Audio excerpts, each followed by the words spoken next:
Dan ternyata subhanallah ya, gitu keajaiban, masya Allah menurut Ana ya. Dokter tuh bilang, ini minum obat apa ya gitu, bilang kayak gitu. Ini kok bisa sembuh total begini gitu. Puasa itu menghidupkan sel-sel yang mati gitu Ustaz, mengganti yang baru lah ya intinya gitu kan. Yang tadinya ususnya ada lukanya, radang pankreasnya ada lukanya juga kan, pankreas yang penuh luka itu dengan wasilah puasa Daud, masya Allah ya. Jadi itu normal lagi pas di USG gitu. Ini kayak nggak ada, sama sekali nggak ada penyakit. Biasanya orang yang penyakit ini setahunan baru sembuh gitu. Assalamualaikum warahmatullahi wabarakatuh. Waalaikumsalam. Alhamdulillah wa kafa, wassalatu wassalamu ala rasulillahil mustafa wa ala alihi wa ashabihi ahli tuqa wal wafa. Subhanaka la ilma lana illa ma 'allamtana innaka antal alimul hakim. Rabbi syrah li sadri wa yassir li amri wa hlul 'uqdatam min lisani yafqahu qawli. Teman-teman ETC TV dimanapun berada, insyaallah kita bersyukur kepada Allah Subhanahu wa taala dengan mengucapkan alhamdulillahirabbil alamin, karena adalah Allah yang telah memberikan kita rahmatnya. Rahmat itulah sehingga seekor singa tidak menerkam anaknya, seekor burung gagak yang garang tidak memakan telurnya, seekor gajah yang besar tidak menginjak anaknya, karena masih ada rahmat dan ampunan Allah Subhanahu wa taala. Rahmat itulah teman-teman sekalian yang selalu kita minta dalam salat kita, dalam doa duduk di antara dua sujud kita.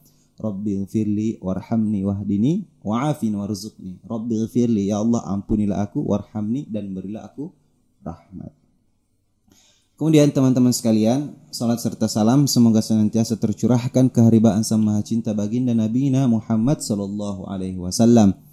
Nabi yang telah berhasil mengeluarkan kita dari zaman jahiliyah menuju zaman yang penuh dengan ilmu pengetahuan.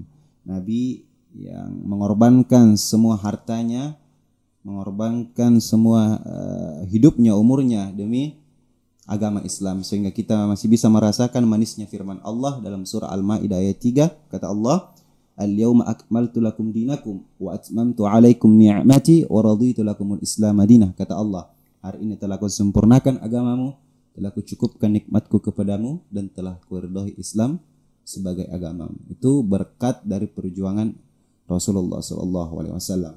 Pernah teman-teman sekalian, suatu ketika Rasulullah sallallahu alaihi wasallam ditawari, ya, bukan orang yang jauh, bukan orang lain, akan tetapi menawarkan adalah keluarga, orang terdekat daripada Rasulullah sallallahu alaihi wasallam. Apa tawaran orang ini? Tawarannya ialah, wahai Muhammad, engkau tinggalkan ajaranmu ini, engkau tinggalkan agamamu ini, maka kami akan memberimu harta segala macam. Tapi apa kata Rasulullah? Wallahi ya ammi law wada'a asy-syamsa fi yamin wal qamara fi yasari ma taraktu hadzal am. Demi Allah wahai pamanku, jika mereka meletakkan matahari di tangan kananku dan bulan di tangan kiriku untuk meninggalkan dakwah ini, niscaya saya tidak akan meninggalkan dakwah ini walaupun saya binasa di dalamnya. Ya, mungkin tidak panjang lebar teman-teman sekalian, hari ini kita akan mendengarkan mungkin motivasi ya, gimana kita berinteraksi dengan Al-Quran, bagaimana kita bersama dengan Al-Quran, bagaimana kita menghafal Al-Quran ya. Tentunya saya tidak sendirian, saya ditemani Ustazah Wardah yang masya Allah, beliau adalah hafizah 30 juz. Kita akan mendengarkan cerita gimana perjuangan beliau ketika menghafal Al-Quran. Mungkin Ustazah Wardah bisa disapa teman-teman. Oke. Bismillahirrahmanirrahim. Assalamualaikum warahmatullahi wabarakatuh. Waalaikumsalam warahmatullahi wabarakatuh. Teman-teman sahabat ETC yang ada di rumah dan dimanapun Anda berada, semoga kapanpun dan dimanapun selalu dalam lindungan Allah SWT. Perkenalkan, nama saya Neneng Wardah, biasa disebut atau dipanggil itu sebagai panggilan Wardah ya. Teman-teman biasa panggil Wardah sih. Anak ini lahir di Bekasi dan sampai sekarang masih di Bekasi. Jadi pertama anak ingin mondok itu ya Sat ya. Bukan karena niat itu bukan menghafal Quran sih sebenarnya. Tujuan anak tuh untuk mandiri aja sih. Untuk mandiri. Iya. Jauh dari orang tua, intinya apa-apa tuh serba sendiri lah intinya. Itu niat awal mondok gitu ya. Okay. Awalnya ya. Dan dimanapun itu tempat mondok ya, anak terima, yang penting anak intinya mandiri gitu. Mandiri. Iya. Alhamdulillah qadarullah ya Allah takdirkan anak untuk menghafal Quran gitu. Menghafal Quran, dan di sana di pondok pesantren Mahat Quran Al-Qiraat itu bertempat di Bogor Sentul City, perumahan Adzikra. Ya dekat Masjid Ustaz Arifin Ilham. Masya Allah. Nah, beliau itu jadi mondok di situ karena senang banget gitu ya. Alhamdulillah gitu Allah takdirkan untuk mondok, dan setelah seiring berjalannya waktu, setelah saat tahsin selesai gitu kan, anak itu karena di rumah itu udah pernah menghafal juz 1 ya. Jadi agak mudah lah gitu untuk menghafal juz 1 itu. Dan setelah kalau tahsin kan kita juz 30 nih. Nah, udah selesai tahsin, nah kita lanjut ke juz 1. Juz 1 selesai. Nah, dari sini nih mulai perjuangan menghafal Quran yang Masya Allah ya, benar-benar Masya Allah menurut anak tuh. Nah, jadi saya potong Ustazah. Jadi awal masuk pondok itu bukan karena untuk menghafal Quran. Benar. Terus gimana akhirnya bisa anti memutuskan untuk menghafal Quran? Oh gitu. Jadi sebelum waktu kelas 6 itu ya, kelas 6 itu yang penting udah Umi gitu. Waktu itu pengen mondok aja gitu. Yang penting apapun itu pondoknya, yang penting saya mondok gitu lah intinya gitu. Tapi Umi pengennya ya tetap pondok menghafal Quran gitu. Biar bisa melanjutkan hafalan yang ada di rumah gitu kan. Alhamdulillah qadarullah ada saudara juga di sana gitu kan, kebetulan ada saudara juga, dan ternyata anak ditempatkan di sana. Ya udah enggak apa-apa lah, yang penting anak mondok gitu lah intinya gitu. Nah, di awal juz 2 ini alhamdulillah itu Allah memberikan anak ujian yang menurut anak tuh pada saat itu awal anak di awal mondok itu di umur 11 tahun ya Ustaz. 11 tahun? Iya 11 tahun. Wow. 11 tahun. Nah di juz 2 ini anak tuh mengalami kesulitan dalam menghafal karena juz 1 itu udah pernah menghafal ya, jadi agak mudah lah ya. Yeah. Karena juz 2 ini kayak ngerasa sulit aja gitu kan, akhirnya pada saat itu anak jatuh sakit beberapa hari ada di asrama tuh nggak bisa lah, intinya lemes lah ya pada saat itu.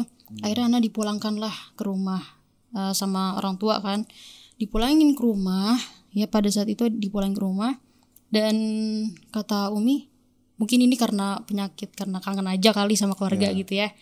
Dan ternyata makin hari anak itu makin parah penyakit ya pada saat itu tuh. Dan karena bapak anak khawatir ya pada saat itu. Itu penyakit apa saja kalau belum tahu? Belum tahu, kita belum tahu nih, keluarga belum tahu. Nah, bapak ini khawatir sama anak kan, akhirnya telepon jamaah tuh. Jam 3 pagi telepon jamaah. Akhirnya 10 orang itu datang ke rumah tuh. 10 orang jamaah datang ke rumah jam 3 pagi habis sholat tahajud. Anak disuruh sholat tahajud dulu pada saat itu. Di sholat tahajud, akhirnya anak pada saat itu digotong lah ya ke ruangan depan ruang tamu tuh. Jadi di jamaah itu pada zikir pokoknya macam-macam itu, Asmaul Husna dibacain semua, la ilaha illallah, supaya intinya diruqyah lah ya kalau bisa dibilang lah ya. Anak itu di situ pada saat itu ngedenger lafaz-lafaz kalimat la ilaha illallah itu tuh bagiannya tuh suatu hal yang menyeramkan gitu. Nggak tahu kenapa hati Ana tuh rasanya ya Allah ini kenapa sih gitu. Kenapa orang-orang pada rame-rame kayak gini gitu loh. Di situ sadar apa gimana? Ana sadar tapi Ana pada saat itu diem aja, nangis tapi merem gitu loh, gimana ya, kayak orang dehidrasi lah ya. Gitu. Jadi ya digotong sama Umi ya ke ruang tamu itu. Karena nggak bisa jalan. Nah benar, karena saking lemes ya Ustaz, Pada saat itu udah tidurin tuh. Nah pas selesai dibacain zikir sama jamaah, di ruqyah tuh ada 5 orang yang berdiri di depan anak. Mereka pegangan tangan semuanya tuh, pegangan tangan. Ternyata salah satu jamaah itu kemasukan jin. Iya. Kemasukan jin Ustaz. Nanti kesurupan juga apa gimana? Enggak, Ana enggak kesurupan. Ana sadar nangis karena pada saat itu kenapa sih ini jamaah, kenapa sih kok pada baca la ilaha illallah, emang Ana meninggal apa gitu loh pikiran Ana tuh waktu itu tuh gitu kan. Terus penyakitnya apa?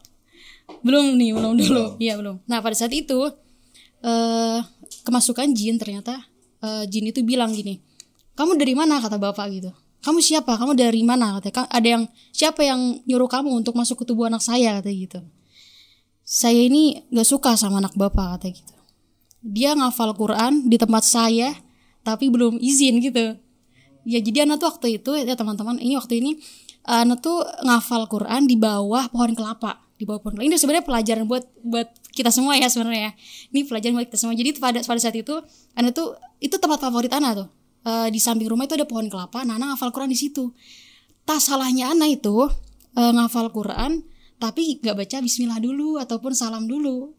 Nah itu jinnya tuh nggak suka. Ternyata Ana itu dudukin kaki atau bagian apa gitu di tubuh bagian jin itu ya. Akhirnya jin itu sakit hati sama Ana tuh. Akhirnya dia masuk ke tubuh Ana, yang membuat Ana tuh sesak napas tiap hari gitu kan.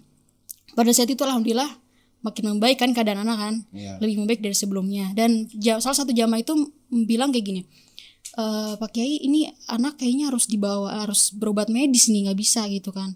Kayaknya lemas banget ini gitu, harus ke rumah sakit gitu kan. Dan pada akhirnya Ana diantarin ke rumah sakit, dan ternyata dokter bilang Ana itu menderita penyakit radang pankreas pada saat itu. Radang pankreas. 11 tahun itu. Dan kata dokter itu penyakit radang pankreas itu adalah penyakit orang dewasa sebenarnya. Penyakit orang dewasa mendekati diabetes, Tat. Iya, makanya penyakit diabetes mendekati diabetes sebenarnya pada saat itu kan ya. Dan Ana tuh dengar dari Umi kan, kamu tuh harus hati-hati makanannya, dijaga gitu kan. Ya akhirnya Ana dirawatlah di rumah sakit selama 2 bulan. Dirawat di rumah sakit selama 2 bulan. Nah pada saat itu Ana tuh ngerasa, ya Allah ya Rob, kenapa sih lagi semangat-semangatnya ngafal dikasih cobaan ini gitu loh. Iya pada saat itu 2 bulan ketinggalan gak mau. Nah benar itu. Udah 1 juz sudah kelar. Nah ini juz 2 nih. Juz 2 ini Masya Allah ya. Nah udah tuh Ana tuh ngerasa pada saat itu kan Ana tidur kan lemas gitu. Ana mimpi teman-teman Ana tuh udah ngejakin Ana, Ustaz. Ya Allah kayak gini, ya kamu mah hafalannya masih sedikit, udah nggak usah pesantren lah, sono gitu kan. Wah teman-teman pada ngeremehin lah ya intinya. Ana bangun langsung nangis, bilang ke Umi pokoknya Wardah pengen pulang, Wardah pengen mondok lagi. Pokoknya Wardah nggak mau dirawat lagi di rumah sakit gitu kan. Akhirnya gini, Wardah kamu harus sabar gitu. Terus Wardah tuh bilang kayak gini, ya Allah Umi, kenapa sih Allah tuh nggak adil banget? Pada saat itu Ana berpikir kayak sampai gitu. Sampai kepikiran gitu. Allah kenapa sih nggak adil banget sih Mi gitu? Di saat Wardah semangat ngafalin Quran, di saat Wardah membara menghafal Quran itu kenapa gitu? Sedangkan teman-teman mereka semua pada nikmat menghafal Quran gitu kan? Kenapa saya tuh diuji dengan kayak gini gitu? Emang Allah nggak ridho apa gimana saya menghafal Quran tuh gitu kan? Itu pikiran Ana tuh Masya Allah itu penuh dengan pikiran yang negatif pada saat itu kan Ustaz. Nah pada saat itu Umi bilang, Wardah kamu tuh harus sabar, harus bersyukur gitu, bahwa suatu saat Allah akan memberikan hadiah yang teristimewa untuk kamu gitu kan. Kamu tuh harus bersyukur karena insya Allah di balik semuanya ada hikmahnya, kata Umi gitu. Pada saat itu Ana belum ngerti arti rasa syukur itu bagaimana. Ya bagaimana sih, maksudnya apa sih rasa syukur itu kan gitu kan. Ana tuh ngerasa apa yang harus kita syukuri gitu. Sementara Ana kayak gini, sakit kayak gini, apa yang harus Ana syukuri gitu kan. Pada saat itu kan seiring berjalannya waktu alhamdulillah ya di apa sih namanya di rumah sakit itu Ana bisa lah waktu ditemenin impusan gitu kan, Ana bisa menghafal. Alhamdulillah itu bisa dapat sehari 2 halaman lah ya gitu. Di rumah sakit Ana ngafal. Jadi sambil menghafal nih. Berarti nggak ketinggalan Ustazah. Tapi jadi tuh intinya nabung hafalan lah ya, nabung gitu. Jadi nanti. biar nanti kalau kita sehat insyaallah alhamdulillah gitu kan. Di story langsung ke ustadznya gitu kan. Pokoknya Ana nggak mau nyerah, pokoknya Ana harus bisa gitu kan, Ana harus pasti bisa sembuh gitu kan. Pada situ Ana ngafal sehari alhamdulillah dapat 2 halaman gitu kan. Ya. Ngafal Quran dalam waktu? Ngafal Quran selama ngafal Quran. Selesai 3 tahun. 3 tahun. Iya 3 tahun. Pada saat itu seiring berjalannya waktu ya, setelah dokter menyarankan untuk Ana disuruh pulang ke rumah gitu kan. Tapi masih berobat jalan.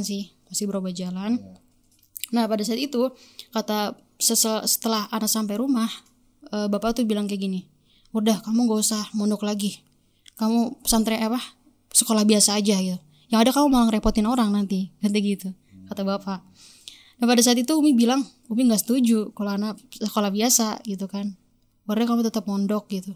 Ana sebenarnya gak mau sekolah biasa juga, karena pikiran Ana pada saat itu adalah bagaimana caranya agar Ana bisa mandiri gitu intinya gitu kan. Dan pada situ akhirnya setelah dibujuk kan, alhamdulillah Ana diizinkan untuk ke pondok lagi kan. Setelah sampai di pondok, tanpa mungkin Umi tuh sengaja atau enggak gitu ya, itu menyelipkan buku Tapi nggak tahu itu beliau sengaja apa enggak. Kalau kata beliau sih nggak sengaja itu, suatu buku tentang puasa Daud diselipkan ke tas Ana tuh, diselip di baju lah ya gitu. Setelah Ana masukin buku itu ke lemari, lah maksudnya masukin baju ke lemari itu Ana nemu buku gitu. Ini buku apa ya itu? Ternyata tentang pengalaman orang-orang yang berpuasa Daud gitu kan. Ternyata pas Ana buka, di situ tuh tertulis bahwa ada orang yang penyakit jantung, orang yang penyakit paru-paru sembuh dengan wasilah puasa Daud. Ya benar. Terus pada saat itu gimana ya? Apa Ana praktekin kali ya gitu kan? Pengen gitu rasanya, penasaran gitu kan? Masa sih gitu kan? Akhirnya Ana izin sama orang tua, boleh nggak Mi itu Ana Wardah izin puasa Daud gitu. Kali aja Wardah bisa dimudahin untuk mencapai hafalannya gitu kan. Dan kata Umi berat sebenarnya kan, kamu memang mampu puasa Daud, orang perut kamu aja begitu. Jadi radang pankreas itu Ustaz, pada luka itu, pankreas luka, terus usus luka juga kan. Pada saat itu ya Umi akhirnya mengizinkan kan, setelah Ana bujuk-bujuk beliau tuh, akhirnya Umi mengizinkan. Seiring berjalannya waktu 2 bulan itu Ana puasa Daud kan, waktu itu kan ya di umur 19 tahun Ana puasa Daud. Alhamdulillah itu. 19 tahun puasa Daud. Iya. Karena Ana penasaran sama Mungkin itu. bisa dijelaskan puasa Daud seperti apa? Oke. Jadi puasa Daud itu teman-teman, misalkan nih, jadi kita itu selang-seling sehari puasa, sehari enggak gitu. Kalau puasa Senin Kamis kan, puasa sunnah kan hanya puasa Senin Kamis saja kali ya. Tapi kalau puasa Daud itu semisal nih kita mulai dari hari Senin, nanti Selasa enggak, Rabu puasa, Kamis enggak gitu. Seterusnya sampai seperti itu teman-teman gitu. Nah pada saat itu 2 bulan kemudian ya Ana dipulangkanlah ke rumah untuk periksa ke dokter. Iya periksa lagi, dan ternyata subhanallah ya, gitu keajaiban masya Allah menurut Ana ya. Dokter tuh bilang, ini minum obat apa ya gitu, bilang kayak gitu, ini kok bisa sembuh total begini gitu, katanya gitu. Wah ternyata bener-bener ya gitu. Maksudnya emang puasa itu menghidupkan sel-sel yang mati gitu Ustaz, mengganti yang baru lah ya intinya gitu kan.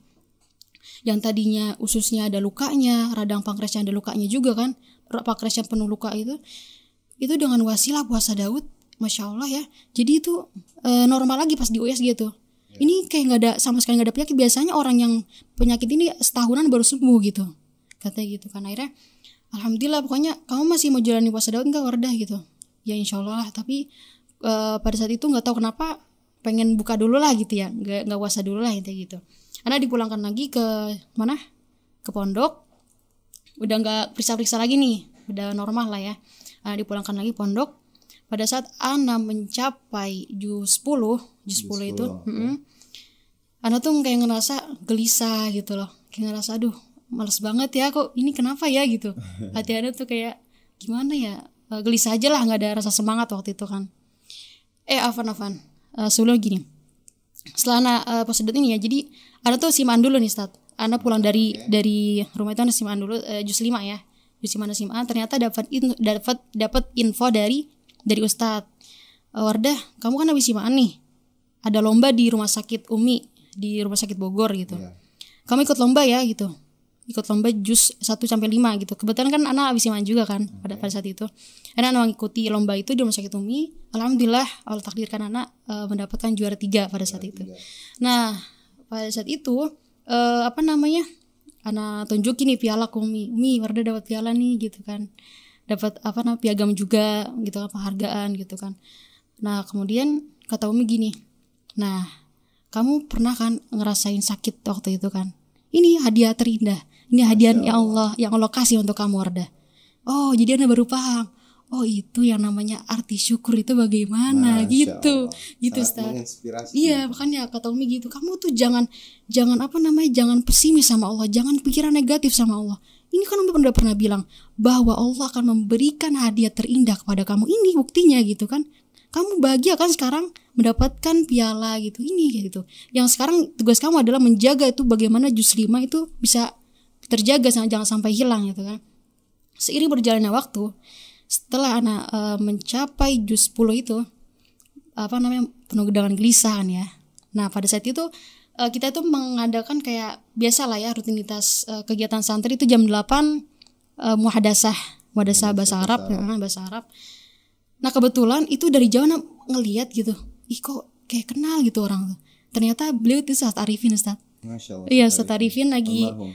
iya, Masya Allah, beliau almarhum Ustaz Arifin lagi olahraga naik sepeda, di belakangnya sapam bodyguardnya mungkin ya, yang menjaga beliau gitu. Nah mereka beliau nyamperin kita nih yang lagi muhadasah kan, mendoakan kita gitu. Masya Allah, ini ahlu Quran semua ya gitu kan. Kita di tengah dikenalnya santri Ustaz Ahmad pada saat itu kan. Nah pada saat didoain sama beliau, dan yang doain terakhir ini Masya Allah ini yang membuat kita nggak diamini sama kita itu. Karena doa itu gini, semoga kalian mempunyai istri yang mempunyai suami yang baik istrinya, kata gitu. Kata beliau kan, pada pas itu astagfirullah langsung